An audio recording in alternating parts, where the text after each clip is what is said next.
Okay, so good morning and welcome to the Recovery Through Enterprise Business Festival. It's my pleasure this morning to introduce Hilary Chipping, who's the Chief Executive of SEMLEP. Hilary, a lot of people don't probably know necessarily what SEMLEP is, and so it's a great delight that you're here today. And I don't want to steal your thunder, but do you want to just tell us a little bit about SEMLEP and then your role there for anybody who doesn't know? Yes, absolutely, James. Well, SEMLEP is the South East Midlands Local Enterprise Partnership, and it covers all of Northamptonshire, Bedford, Central Bedfordshire, Luton and Milton Keynes. There are 38 local enterprise partnerships covering the whole country. We're one of the bigger ones, and basically all local enterprise partnerships have a single sort of mission. We're here to provide the right sort of environment to enable sustainable economic growth. So whether that be through supporting local businesses, and we have a growth hub to do that, or supporting our people. We do a lot of work with schools and further education colleges and universities to try and ensure that young people in the area have the right sort of skills to get jobs in the area. So it's an employer-led skills strategy. And then finally, we have a pot of money for investing in projects locally, and that's about £265 million of the Local Growth Fund programme, which is due to come to an end in March 2022, and we invest in projects in the private sector and the public sector. We've invested in a number of colleges, in the East Northants Enterprise Centre, so anything that will support and enable growth in the area.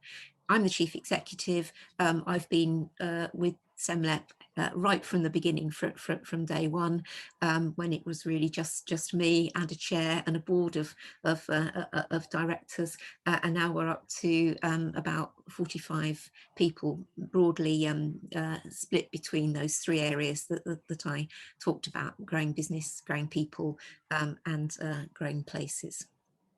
Hilary, that's really helpful, thank you. I mean, I was going to say, I didn't want to say you've been there a long time, because that sounds a terrible thing to say. But actually, I think it's really exciting that you're with us today, because, as you say, you've been there from the beginning of SEMLEP, so you've got a really unique perspective, and that's quite precious, actually. You're not someone who's just been catapulted into this time. So you've been here before the pandemic, so I'm really keen to hear what you have to say. And I think anybody listening or watching this again later will be able to just get a real perspective from you about the South East Midlands Local Enterprise Partnership, as you've outlined. So without any more hesitation, let me pull up your slides for you, and then we'll do that good old-fashioned, you can say next to me or some other polite word. I'll transition the slides for you as you speak. So just bear with me while I pull them up. Here we go. That should be that one. Oops, that's not quite the one I wanted. Bear with me. There we go. And here we go. Give me that's the version I want. There we go. Great. Thank you, Hilary. So they're on full screen now. Thanks very much, James, and it's great to be here today, and very good to be talking to some of you watching live, but I know others will watch this after the event, so it's a fantastic opportunity. So James, if we move on to the next slide now, please. Okay. That's lovely, and I'm just going to see if I can. Yes, I can see the slides better now. Okay, so this is the South East Midlands Local Enterprise Partnership area, as I described briefly a few moments ago.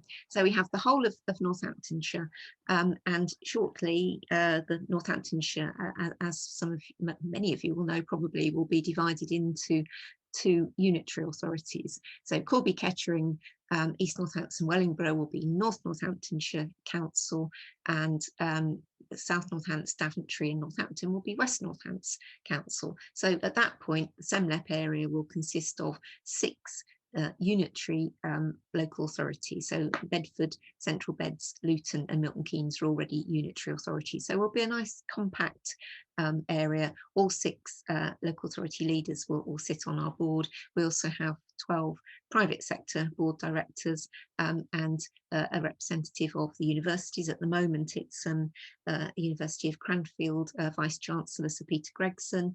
He's stepping down from Cranfield later this year, and we'll be welcoming Rebecca Bunting, who is the Vice Chancellor of the University of Bedfordshire, to represent the 4 universities across the SEMLEP area. So this whole area, as it says here, we're a fast growing area, innovative economy, and we have this really interesting sort of sometimes called a polycentric economy. The economy of this area, and it is very much a functional economic area, it is driven by linking the bigger towns of Milton Keynes, Luton, Bedford, Northampton, Kettering and Corby, and the fantastic rural areas and the fantastic environment in between. We've got a population of around 1.7 million, over 76,000 businesses. Most of them are small businesses or micro businesses, and again, that's a real challenge in terms of getting messages out to businesses, but also it's a huge opportunity, because if we can link up our innovative SMEs with our fantastic universities and other research establishments, and that's really what drives the innovation in this area. So the 12 local authority areas will shortly become 6, and the 4 universities are the University of Northampton, the University of Bedfordshire, University of Cranfield, and the Open University. So a really diverse range of universities. And you can see that we've sort of set the South East Midlands area in the centre of this Oxford to Cambridge arc, which I'll talk a bit more about later on, and our fantastic location between London and Birmingham, which is one of the reasons why logistics is such a hugely important sector, particularly for Northamptonshire. Next slide, please, James.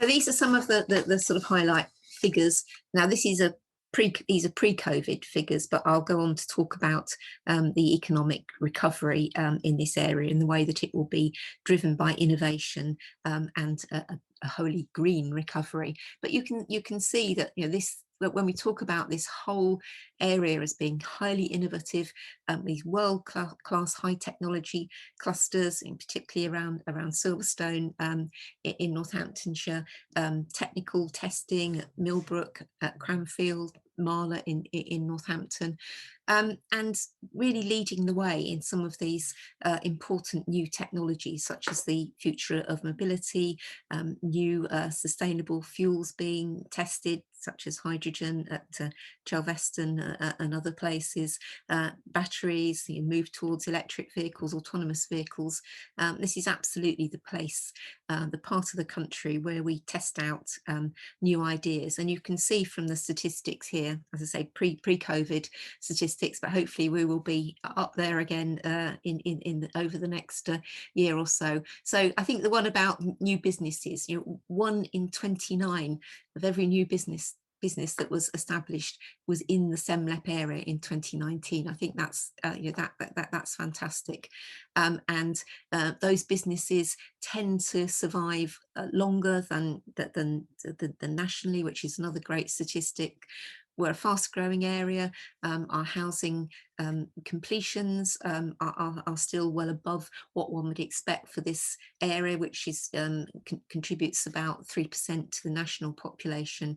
And I've just been looking at the housing completion figures recently, although there was a little bit of a dip in 2020, understandably because of COVID. We're starting to see an increase in starts again. So I'm sure we'll be continuing to demonstrate that this really is a fast-growing area in terms of the economy and the places that people need to live in order to enjoy the fantastic environment in this area and to contribute to the economy. Next slide, please, James. So last year, clearly when we went into lockdown nearly a year ago, last March, SEMLEP started a lot of work looking at how were we going to help the economy to recover. We work really closely with our local authority colleagues across the whole area. There were a lot of virtual meetings taking place throughout March and April as we all wanted to share information, gather business intelligence that we then put back into bays that helped shape a lot of the packages, the recovery packages that were coming out from the Treasury in those early months of last year. And we did some work as well as using our team. We've got two economic analysts, Claire Ackroyd and Arthur Leggett, absolutely fantastic, collecting up-to-date information, which is always available on our website. If you go onto the SEMLEP website, there's an economic recovery page, and that has up-to-date labour market information there. But what I've shown on this slide are the economic forecasts, the scenarios that we put together with the help of Litchfield consultants and our local authority colleagues, and we were doing a lot of this work over last summer. So of course last summer we didn't know what was coming in terms of the second lockdown in the autumn. So what we were looking at here, the top one is looking at GVA, and the bottom one is looking at employment projections, and clearly you can see that dip that we all experienced in 2020, and then hopefully coming out of that in 2021 and 2022. And clearly we've now had the left the European Union, so there has been an impact on a number of businesses in this area, particularly the logistics sector. But there are signs that people are adaptable and flexible, and we are moving out of that dip. And the latest information, I think, supports the fact that actually we're probably in a similar position to where we thought we were going to be last summer. So this sort of trajectory of moving back to where we were in around sort of 2022, 23 is probably a reasonable working forecast at the moment. Next slide, please, James. So we did a lot of work pulling together an economic recovery strategy, and this is just a summary. That the whole strategy document is on our website.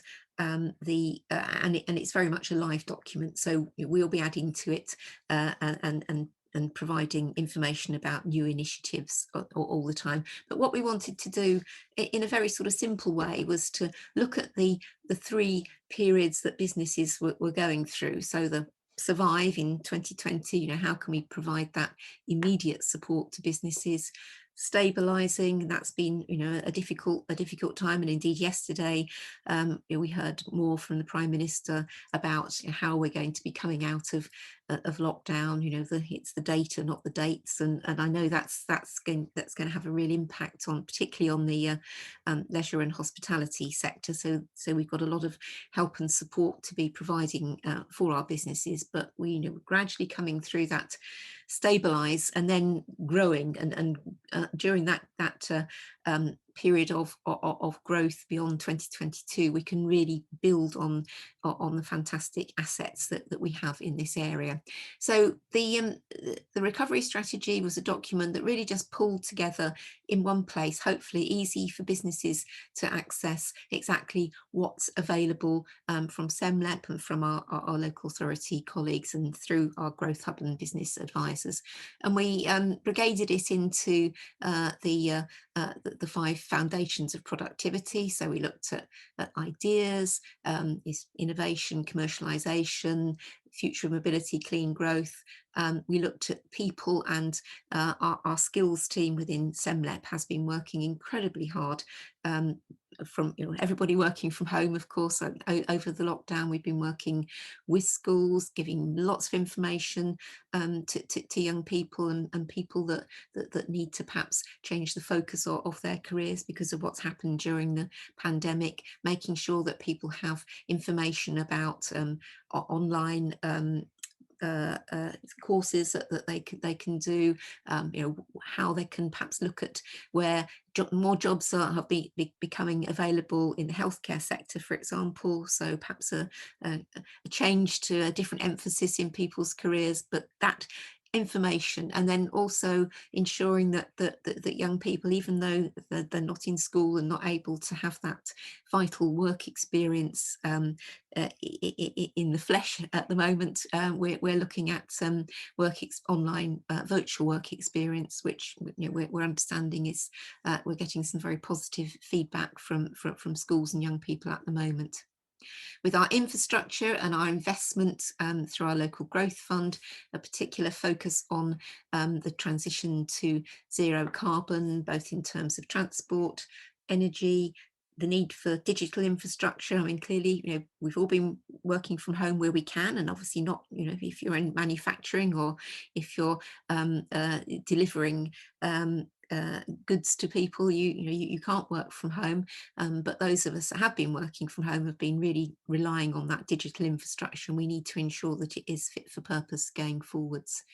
In terms of the business environment, we've been providing lots of advice and webinars, hopefully helping businesses to access the available grants and helping them through this very challenging period as we moved out of the transition and left the European Union. And then in terms of place, a really important focus on our local communities.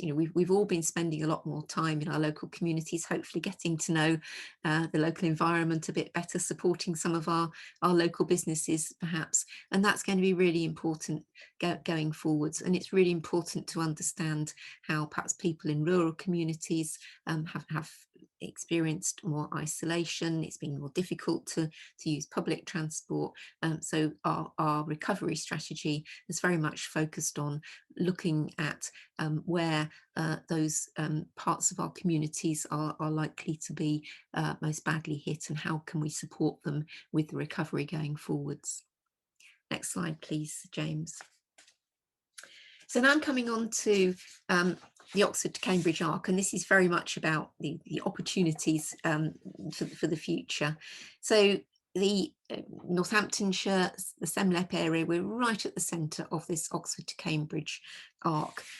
It's not a new concept. Some of you may have heard of the Oxford to Cambridge arc being talked about back in sort of 2005-06 when we were still looking at regional and sub-regional spatial strategy. So we've always known that there was a huge opportunity for us if we could improve those east-west links and really take advantage of the economic agglomeration opportunities of improving our infrastructure.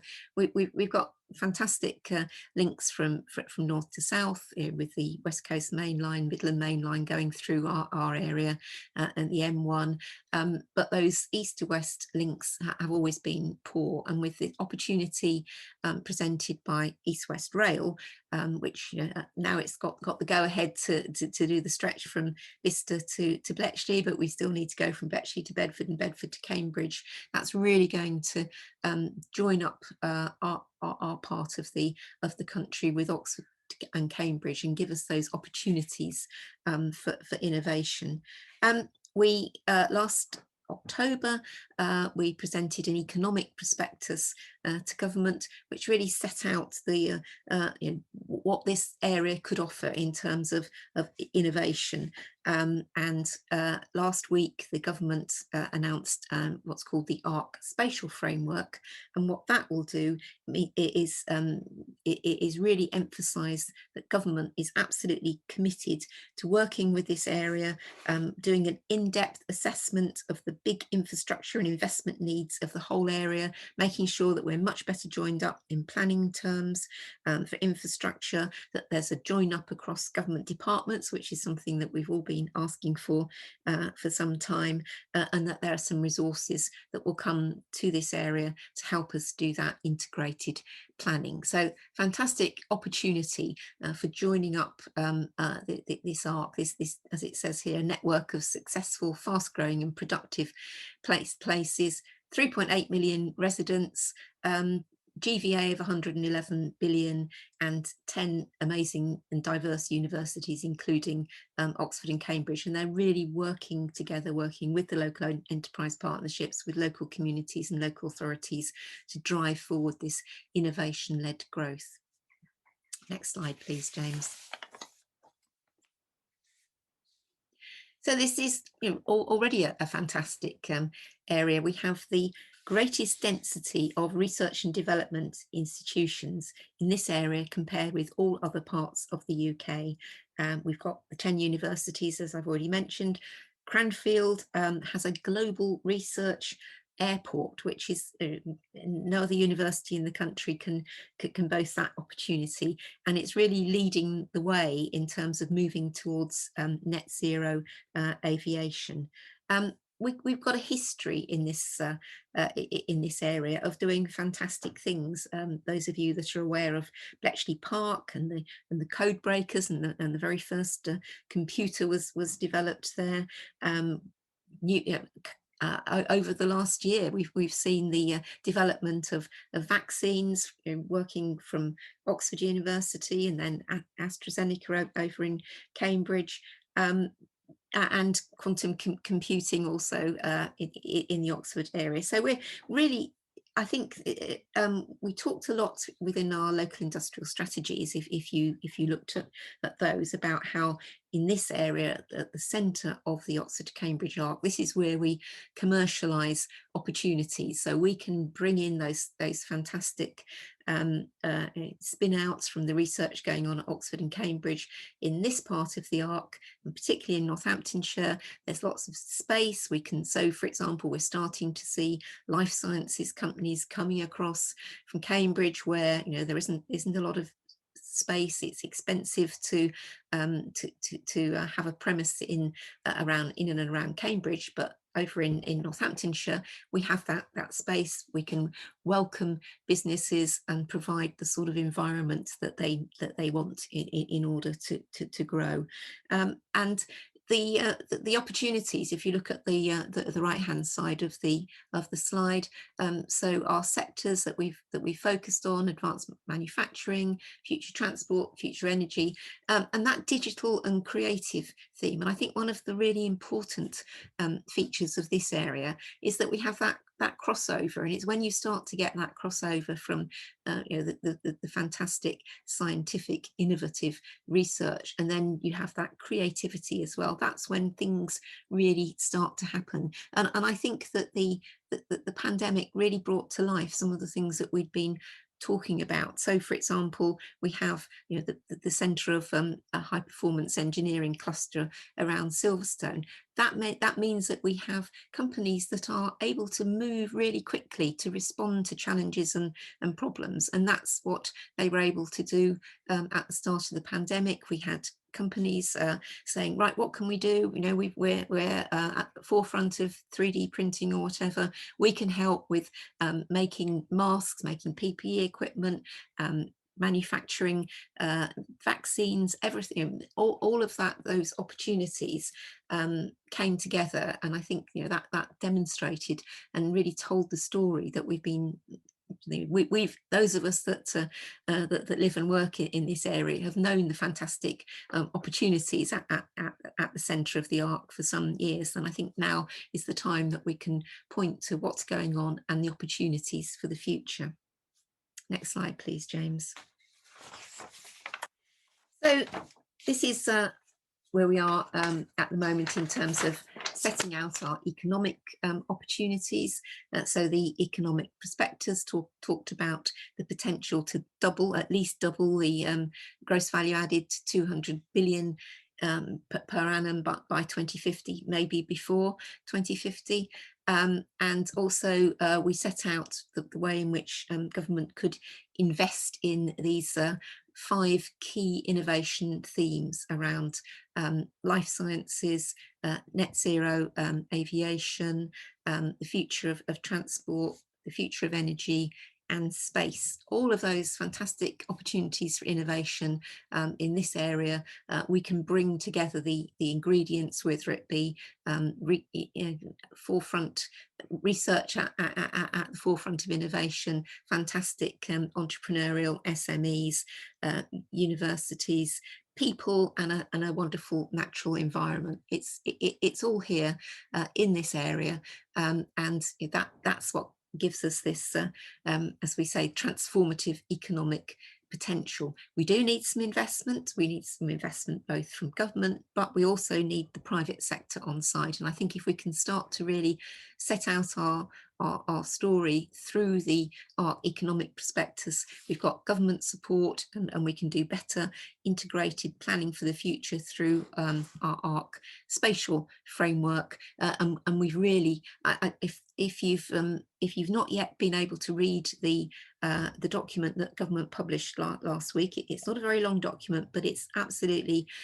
I think it really sets out in a way that I don't think we've seen necessarily in government documents so far, the true potential of this part of the arc of Northamptonshire, East Northamptonshire. There are huge opportunities here. We've already got a strong cluster of green innovation assets, such as Chelveston Renewable Energy Park. Logistics is an important sector for our area, but logistics has been so important during the pandemic, and there's such opportunities there for innovation, and for making use of new sustainable fuels. The commercial buildings from which the logistics sector operates, they're at the forefront of green technology. So there's a real change in the way that the logistics sector is looking forwards. And I think that's something that we should be proud of, and we should be making sure that other parts of the country understand that there is change ahead in all of the sectors. And we want this arc to be known as a green arc, the area where we can try out new ways of living and working, showing that we really can live in a different way using sustainable fuels, with settlements where we're not reliant on cars, where walking and cycling is part of the way in which we live, and that the new homes are based on net zero carbon, and that we can really improve the access to the fantastic countryside in this area. So I think I just want to sort of finish on that note about the importance that this is going to be, economic growth, but not in a way that we've perhaps understood it in previous times. This is about demonstrating that we can have sustainable economic growth, and we can improve the quality of life and improve the environment at the same time. And that's what we're absolutely committed to doing in this area. The local enterprise partnerships, the local authorities, businesses, academic institutions, and working hand in hand with government to achieve that ideal. Thanks, James. I think that's probably the last slide. So I hope you found that useful. I'm really happy to answer any questions either now, or please do go onto our website, the SEMLEP website, and our Growth Hub website, and we're always happy to hear from businesses through our Growth Hub. Thank you.